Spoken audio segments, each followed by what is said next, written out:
Hello and welcome to Kick Unhealthy Relationships to the Curb. I am your host, Stephanie McPhail.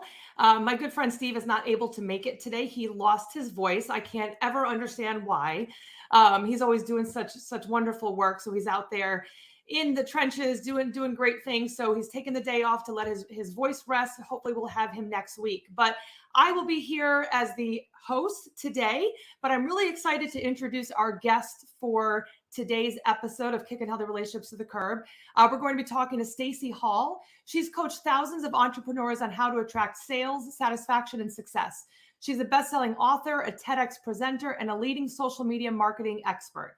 She is founder of Success with Stacey Hall and of the groundbreaking social media marketing training program, Go for Yes, which has helped thousands of people attract more sales, customers, and employee satisfaction and success. Her new book is Selling from Your Comfort Zone, The Power of Alignment in Marketing.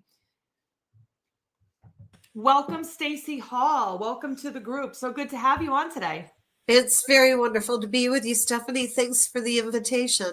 You're welcome. So let's dive right in and hear more about you. Tell us all about it. I mean, there's a lot of really great stuff that you're doing. You've been a TEDx speaker. I mean, this is all really great stuff. How did you get to this place? Well, I'm old, and so it took a long time to get to this place.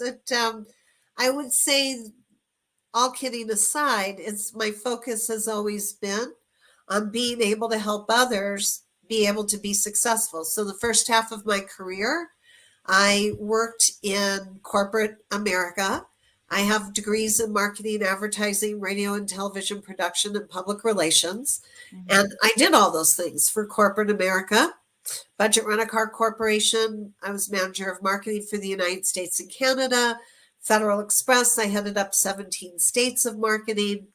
And then I went on to the University of Houston to head up marketing for them, for their alumni organization. And while I was there, I had the opportunity to teach classes, volunteer teach classes for the Small Business Development Administration.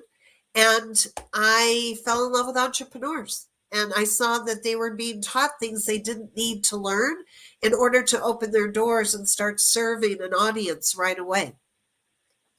So I quit corporate America, hung up a shingle, if you will, that said, I'm here to support entrepreneurs. And for the last 25 years, that's what I've been doing in all sorts of different ways. Wow. So what got you interested in marketing to begin with? Was there anything that kind of drew you to that? Well, it was public relations originally was my first love, in that public relations used to be that a company would set aside a certain portion of its proceeds, its profits, to do good works. And the public relations department was supposed to identify those good works and make sure those activities were implemented, and then write about them, get coverage for the company, good news for the company. But when I came out into the real world with the degree and all these other degrees that I had, went for public relations, I realized most companies are not doing that anymore. So we'll just leave it there. And as a result, very shortly into my business career, I decided to go into advertising and marketing because it felt more honest. At least people know that if you see an ad, somebody paid for it, and they're saying whatever they want to say about their product, you can choose to believe it or not. And so it went from there. It's funny as an entrepreneur myself, and we use marketing all the time, and I have a 7-year-old son who I love having a conversation with him about marketing and business and things like that, because he'll come around and he'll be like, oh, so-and-so has this great deal on this and we should look into that. I'm like, well, that was really great marketing they did. And he's like, what do you mean? I'm like, they got you to tell me about their product. That is amazing that they were able to do that, don't you think? And he's like, huh. That's a great example. It really is. Yeah. Marketing is meant to capture our interest. Marketing does not sell it. The selling is something else. But marketing gets our interest. That's all it's supposed to do. Yep. And it does a job. I'm like, see, they did a great job at that, marketing that thing. And we talk about, brand awareness and things like that. So, it's a great, I think it's important to have those conversations with kids, and I'd love to hear your feedback on this. I mean, you said that marketing is honest and people understand they can buy it or not or whatever. I wonder sometimes if people realize how marketing actually does work. Like sometimes, especially in the way of social media nowadays, especially in the climate that we're in, I think that when you're scrolling through social media and you're seeing, ads come up, do we always realize that it's because like we're seeing the things that we're already interested in, so they're pushing more and more of those things for us to buy? I'm Yes. wondering if people are aware that they're not seeing different types of marketing as much anymore based on their own search history, and if they're not realizing that, what do you think is a good thing or maybe a negative thing that could be moving forward? Well, I would agree that to a great extent, people don't understand how the algorithm works. That said, I think everybody has noticed that if we go out on the internet to search for a certain type of product, all of a sudden we start seeing ads for similar types of products. Or we go on someone else's website to buy, let's say, a pair of pants, and Amazon pops up, right? If we have an Amazon account, to say, wait a second, there's something similar over here on Amazon. So I think consumers are much more savvy than they ever were before. You asked me about when I first got into what I get into, back then it was just TV ads and radio ads and newspaper ads. And it was very clear it was an ad. Now, maybe not so much. I agree with you about that. So we really have to do our homework. And I want to be clear that marketing is simply supposed to get our interest. And entrepreneurs try to get their marketing to do the selling. They're two completely different things. Even though we say sales and marketing, that's not the way it goes. It's marketing and it's sales. And marketing involves 2 steps and sales involves 1 step. So the 2 steps of marketing are people have to know we exist or know our product exists, and they have to know us and like us. They have to like what we are bringing forth to the world or how we're engaging with them, and they're going to want to engage with us as well. I love that. That's marketing.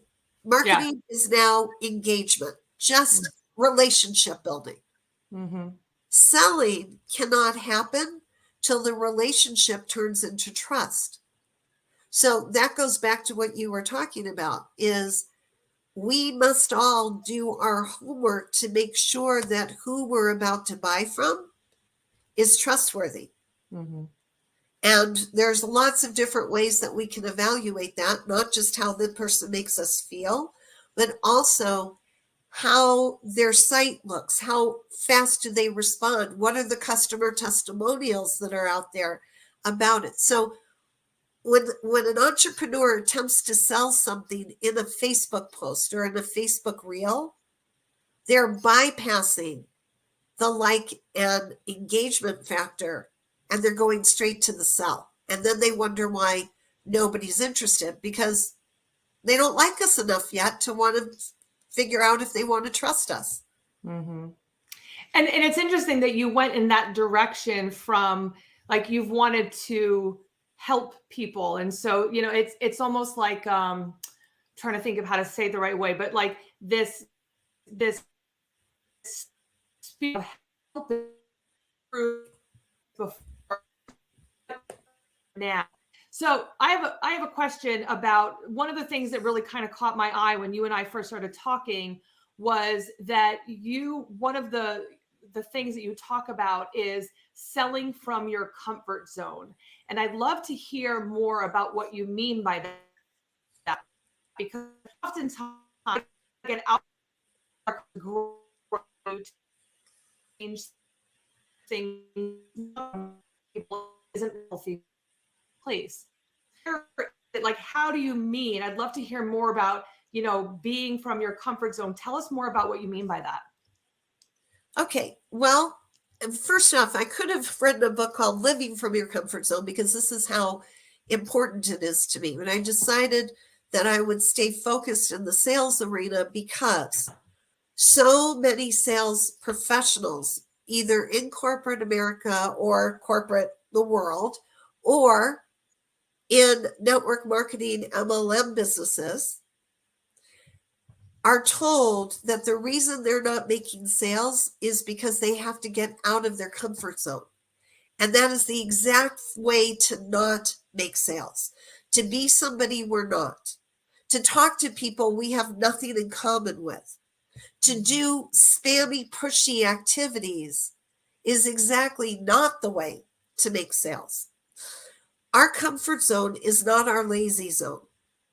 I say it is our power zone, because inside that zone is where you will find your core values, your gifts, your strengths, your skills, your comfort. In our comfort, we have confidence.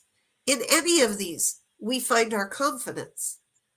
You give me my zone, I'm in my zone of confidence. The zone of confidence means I know who I'm meant to be talking to. I know what I'm meant to be saying. I know how I'm meant to be serving. And other people feel that certainty and confidence, and that builds trust much faster than somebody who is reading off a script because that's what they were told to do, because they had to get out of their comfort zone and learn how to deal with objections.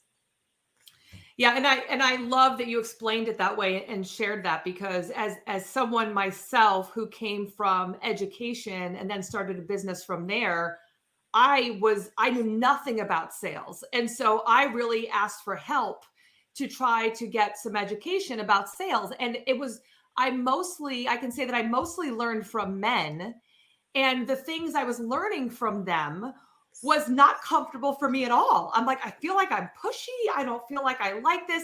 I'm going to do it. But then I knew it didn't come out right. It wasn't authentic. Like, have you noticed that there's a bit of a difference between the way men and women do No, sales? I'm not going to say it's between men and women, because there are many women who have no problem with that approach. Mm-hmm. Okay. And there are many men who hate that approach. My father was one of them. And I talk about that in Selling from Your Comfort Zone. Hated that approach. So I can't say it's gender based.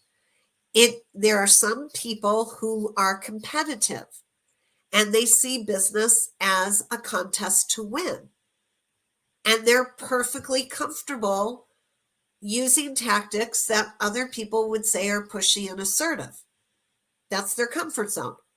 I'm not going to take that away from them. I'm not saying everybody's supposed to be gentle and soft and kind. I'm saying we need to know our style, and in that style, learn how to deal with other people and attract people who are comfortable with that style. But don't try to be something we're not, like you said, which is, unfortunately, most of the trainers will train people to be so regimented that we're like robots and not like human beings. And we have to be human beings if we're going to build trust with people. Does that make more sense the way I Oh said yeah. that? Yeah. How would you suggest people build on their ability to connect with the person that they're selling to?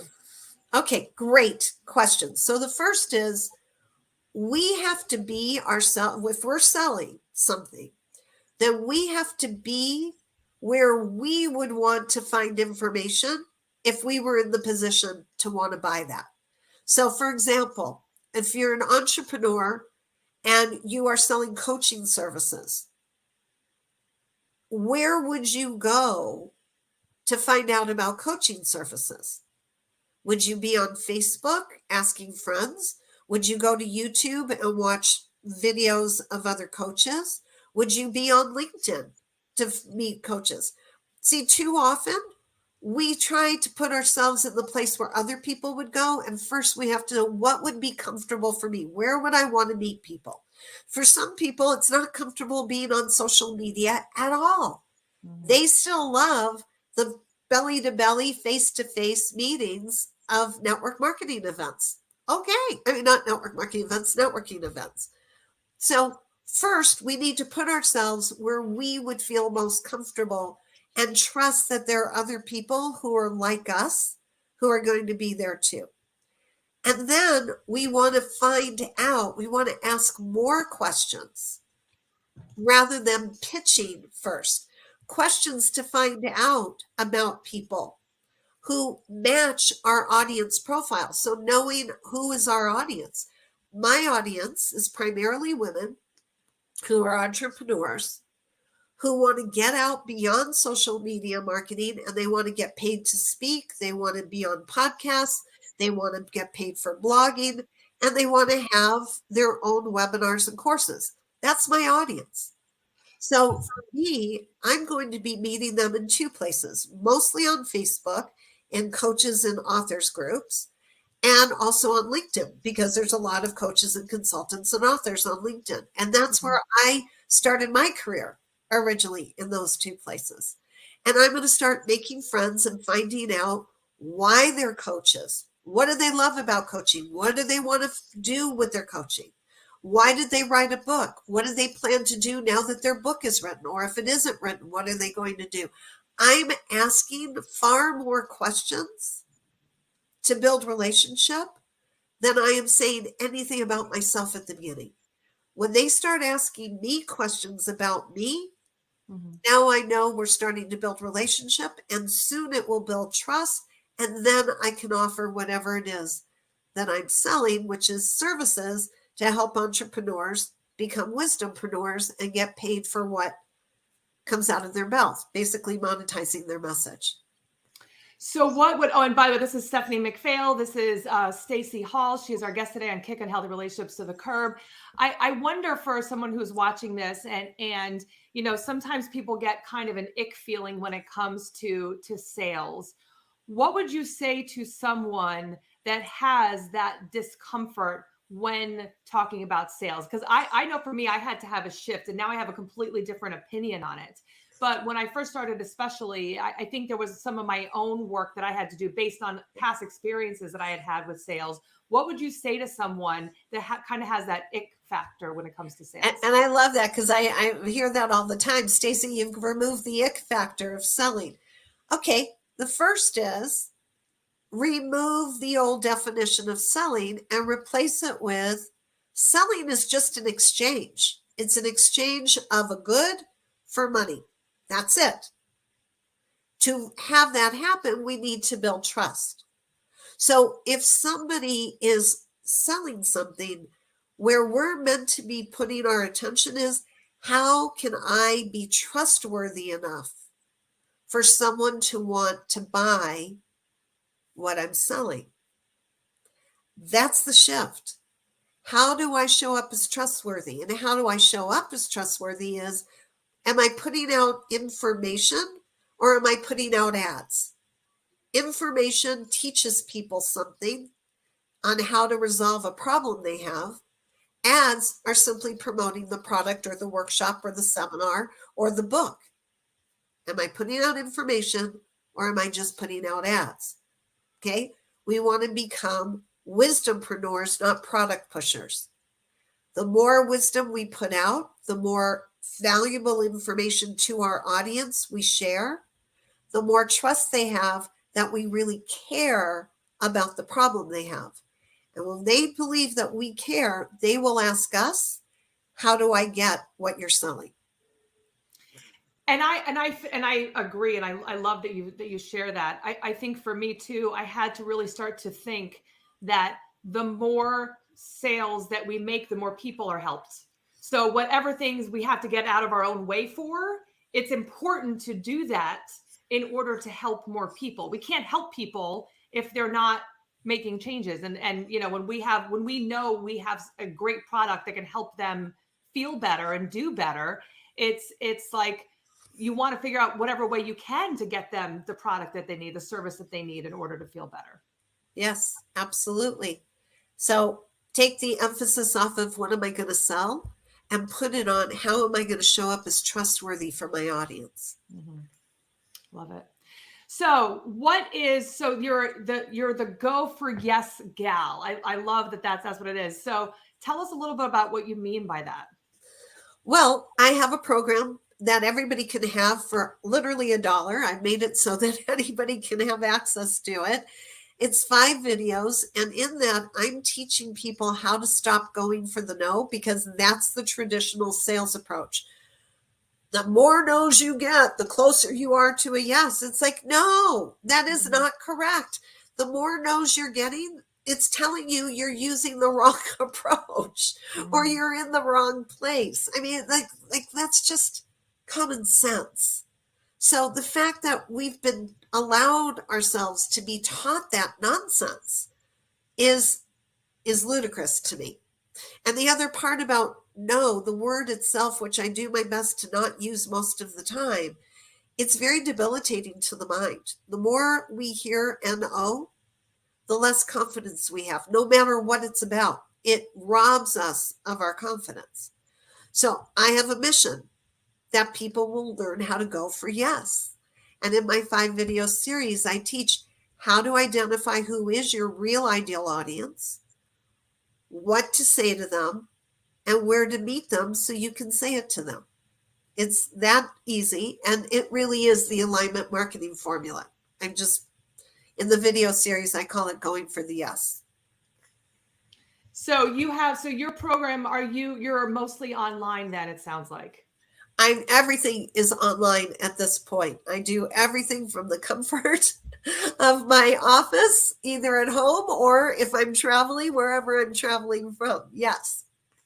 Now, is that one of your reasons for deciding to become an entrepreneur and doing this, is to be able to work from anywhere? And I'll ask that question, but then also followed up with, did COVID positively, negatively, or just not really affect your business? Well, COVID didn't affect my business, and I'll say no, it didn't have anything to do with staying home. I'm not one of that tribe of people, which I adore. I help them all.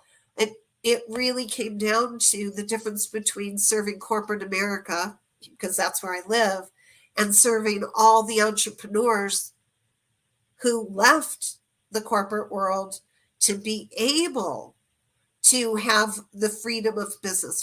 My audience, as I said, I wanted to teach them how to save money, how to save time, and how to meet their audience faster, because 85% of new businesses fail in the first 5 years.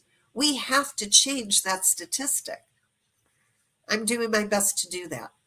And it just so happened, I don't need an office. I've been able to do it from home for 25 years. That's awesome. That's wonderful. So what would be one thing, or more if you'd like, but at least one thing, that if you were talking to a new entrepreneur, what would you tell them is some like words of wisdom?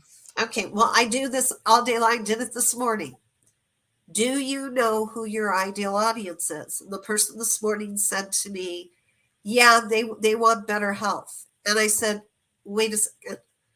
They want better health is too huge. It's everybody wants better health. Mm-hmm. Tell me, in what way can you help somebody have better health? And without revealing too much, I'm going to say she told me that she had had her own medical issue and how she brought herself back. And that's how she wants to help people who have been through something similar. I said, now we have a large audience, and it is very, very specific. Anybody who tells me they're in health and wellness, they're in credit repair, they're doing Forex, they're on their social media marketing, they're a realtor, they're an insurance agent, too broad.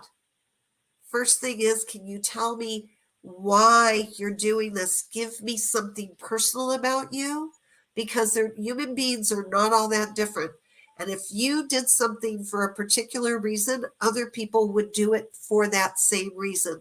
Those are the people that you're in alignment with. And Go for Yes goes deeply into this. It's $1. And you can find out about it from my website, stacyannhall.com.